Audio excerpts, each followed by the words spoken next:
dengan NIM 21002017 dari jurusan Administrasi Pendidikan. Di sini saya akan menjelaskan tentang faktor-faktor yang mempengaruhi kepemimpinan. Nah, seperti apa nantinya itu? Sebelum masuk ke sana, kita bahas dulu pengertian kepemimpinan. Apa sih itu kepemimpinan? Kepemimpinan adalah proses mempengaruhi orang lain agar melakukan apa yang kita perintahkan atau apa yang sudah kita berikan arahan kepada dia agar mencapai tujuan sebuah organisasi atau lembaga itu secara bersama.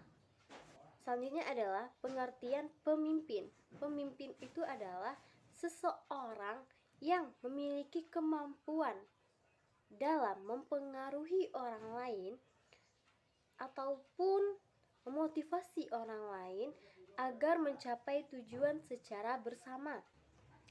Kita lanjut kepada faktor-faktor yang mempengaruhi kepemimpinan. Secara luas atau secara umum, faktornya itu ada dua. Yang pertama, faktor internal, dan kedua, faktor eksternal. Kita bahas yang pertama, yaitu faktor internal. Faktor internal yaitu faktor yang berasal dari dalam diri seorang pemimpin itu, seperti bagaimana cara ia memimpin orang lain, bagaimana ia memiliki kemampuan dalam memimpin orang lain, dan memiliki keunikan yang berbeda dari bawahannya. Karena apa? Karena dia seorang pemimpin, maka dia menjadi contoh dan ia memiliki kelebihan dari orang lain atau bawahannya. Itu faktor internal. Yang kedua, faktor eksternal. Faktor yang berasal dari luar dirinya. Nah, seperti faktor situasinya.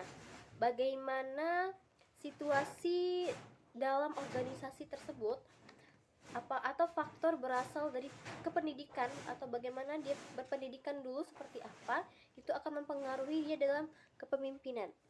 Bisa juga dari faktor sosial ataupun bagaimana faktor lingkungannya seperti apa, itu akan mempengaruhi seorang pemimpin. Nah, apalagi faktor dari bawahan seperti ini, bagaimana cara ia dapat mengatur para bawahannya untuk dapat bekerja sama untuk menggapai tujuan yang telah ditentukan. Nah, dalam referensi lain, faktor yang mempengaruhi kepemimpinan itu ada 3. Yang pertama, faktor personal. Faktor personal ini faktor kombinasi antara kemampuan sejak ia lahir dalam memimpin sampai bagaimana ia mengasah kemampuan itu dalam pendidikannya. Ini adalah kombinasi. Nah, seperti sejak lahir dia sudah bisa mempengaruhi orang lain atau bisa memimpin orang lain, maka ketika dewasa ia akan terus mengembangkan kemampuan ia dalam memimpin tersebut dengan berjalan dengan pendidikan yang ia lalui seperti apa. Lalu di sana ia bisa menuangkan atau menampakkan kemampuannya bahwa ia memiliki kemampuan dalam memimpin. Itu adalah faktor personal.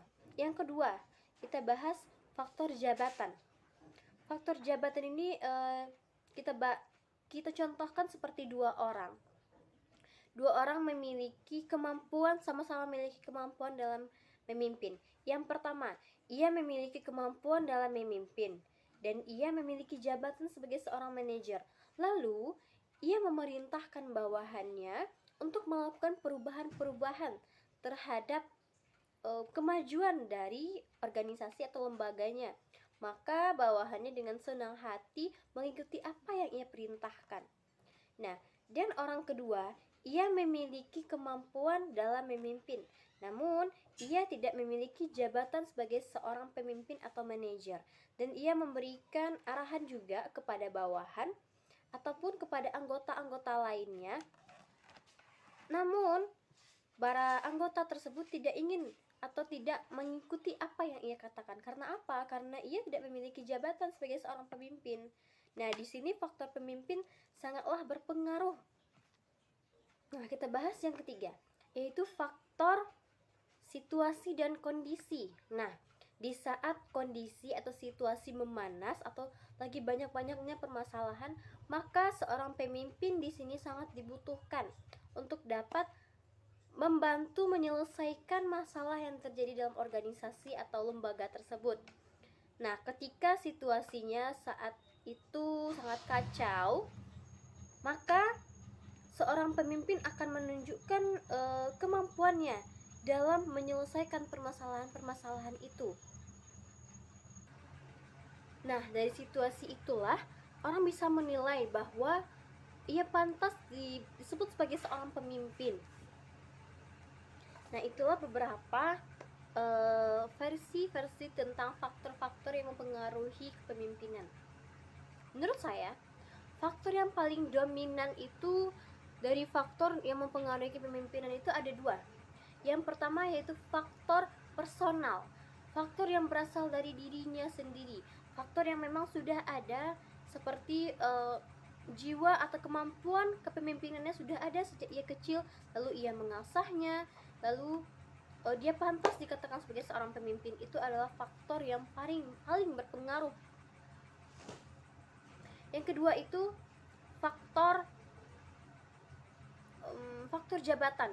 Nah, di sini seperti yang dicontohkan tadi, faktor jabatan ini sangat berpengaruh karena ketika orang lain memiliki kemampuan dalam memimpin, namun ia tidak memiliki jabatan apa-apa, orang lain akan menganggap dia itu sebagai angin lewat. Dan ia tidak akan didengar kata-katanya oleh orang lain ketika ia tidak memiliki jabatan apa-apa. Nah, jadi faktor 2 itu sangatlah berpengaruh dalam kepemimpinan. Baik,